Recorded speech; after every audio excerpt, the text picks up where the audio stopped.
Well, it is now 11 minutes to midnight. I am on my way back home. I just left Mohawk Raceway with my only driving assignment. Maybe of the week. Oh, no, I drove. No, I didn't drive Dustin. It might have been of the week. Whatever. We'll talk about the gray. I'll start with him because he's fresh in my memory. I just got off the bike a few minutes ago. Man, there's no quit in him, eh? He just keeps going and going and going. Most times, especially horses that are a little tired on the end of the mile, they know where the wire is too. It's almost like they're looking for it the same as you are. But there's no quit in this guy. He paced right through the wire and into the turn as hard as he was pacing halfway down the lane. That's what he could muster. I talked to James a little bit. We'll talk about JK Victory in a minute. But I talked to him a little bit after the race. He said the track was really deep and JK Victory was getting into his knee pretty good tonight. He does touch a knee. And more times when the track is deep, they will. Horses with flip-flops, Hunted House had them on. JK Victory had them on. Locatelli, I think, has them on. Who's the other horse we had in? Gandalf. I don't think he has them on. It's just hard to get a hold of the track. There's nothing there. They just spin off it. And horses that have a tendency to touch a knee or get into their knee on a track like that, especially with those shoes, it's accentuated quite a bit. And Hunted House doesn't hit his knee, but he does. You can see him spinning his wheels even in the replay. He's got that kind of weird up and down, herky-jerky kind of gait, and it gets, as I said, those types of gaits get accentuated quite a bit in a track like that. So happy with the gray horse, though, the favorite won the race, and we got the second spoils, beat James. It's always great when James books off our horses and we beat him. It's tough to beat him right now. I know one thing, there's a lot of long pusses, a lot of long faces in the driver's room right now. James is putting on quite a performance here in Ontario, and good for him, and more times than not good for us. So really happy for him, and really happy that we beat him all at the same time with Hunted House. So the only real blemishes in the night, as I said, we'll talk about JK Victory, because he was okay, but was he awesome? No, far from awesome. He was okay. Another odd mile where he just kind of, you never see James backpedal to last and then get gapped out in the backfield. It was a very odd race. I guess we'll talk about him now since we're there.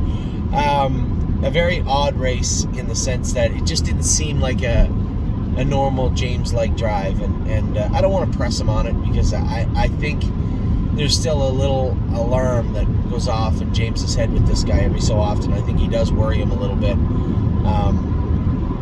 but he is getting better, and I wasn't happy when he drug him back to last. I wasn't happy when he was gapped out, but happy to see the horse finish up. At least he's coming forward down the lane, and listen, I'll be the first to admit this is far from what I envisioned JK Victory looking like when we got him here, but it is baby steps, and every horse is different. He is coming forward.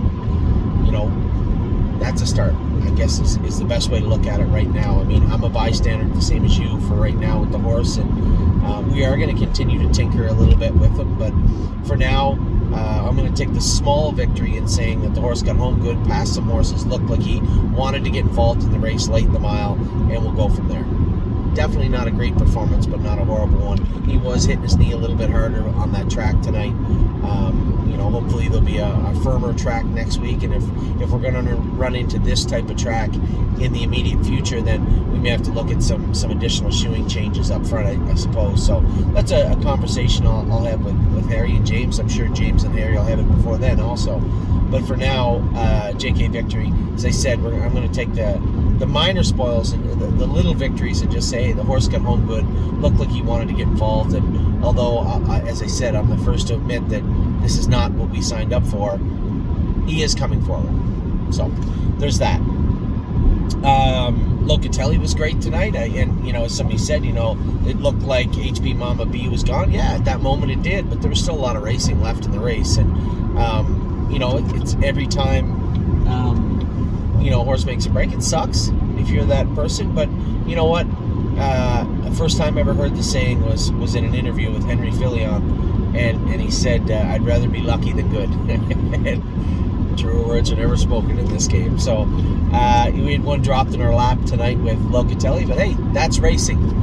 the racing gods giveth, and the racing gods taketh away, and they giveth tonight. So that is good for us. Gandalf the Black, I thought was an ordinary second. It was hard to gauge with the wind and the track, but he still looked like he had some steering issues coming out of the gate, finishing up his mile, drifted off the track. Harry had asked that Resolute Bay have a trip to the vet before he makes his first start after his qualifier on Monday. And no problem. I had messaged Dr. McKee, who had done the work on Resolute Bay before, and said, hey, Harry wanted to come up and see you. And then I had messaged her again after race 4 and said, by the way, can you add Gandalf the Black to that list? To which she said, no problem. I messaged Dom and said, hey, we have horses going to the vet on Monday. Probably a good idea to maybe throw that guy on. What do you think? And he said, absolutely, yes. I was just going to text you about that. So, so those two guys are heading to the vet on Monday. Gandalf was good, but I think, Louis, Dominic, and probably even Gandalf, if you asked him, would say, yeah, it was okay. It was an okay race. So we still got a deuce there, got paid well there. The only real bad blemish of the night was She's a Sassy Beach, and something was up. Obviously, it wasn't like you raced and you're like, oh my God, she was horrible. She was beyond bad, and that usually means sickness, bleeding, tying up, something of that nature. The horrible track in the mud, yeah, sure, I'm sure there were mitigating factors, but when it comes right down to it, I talked to Megan briefly, and she takes that stuff seriously too. She's like, it's really frustrating when this happens. I don't know what to say. And I said, I think she probably tied up. If she did, she did. We'll try and use that to our advantage in the coming weeks, and I'll explain that more next week. But as I said to her, find out what had happened to her. Listen, let's do this. Let's not give away what we've made with the filly. So let's put her in a spot she can win her next start. And I don't care if that's a 12 claimer or a 10 claimer or a 15 claimer or a race at Monticello, Yonkers, Saratoga, or the Meadowlands, wherever you can put her in, when she walks on the track and people are wagering on her. That's where we need to be with She's a Sassy Beach. And it's easier said than done. Megan's trying her best to find a spot for a filly. We paid $15,400 or something for her. She's trying to find a spot for a horse, and sometimes when the draw comes out, it looks like a square peg in a round hole, right? It looks like it's not a fit. But you don't get to look at that all the time before. It worked out really well in Saratoga. It's been a little difficult at Yonkers and the Meadowlands. But as I said to her, it's not the end of the world. We still have the filly. She's still a useful horse, and we can race her where she fits. So just put her in where she fits. That's all. Put her in below where she fits if you want. Go ahead. We have a lot of horses on the way, and She's a Sassy Beach was purchased to have a little fun and race her where we can do some good. And she's what we called all winter a foot soldier, right? She's going to play a role, and at some point she's going to leave.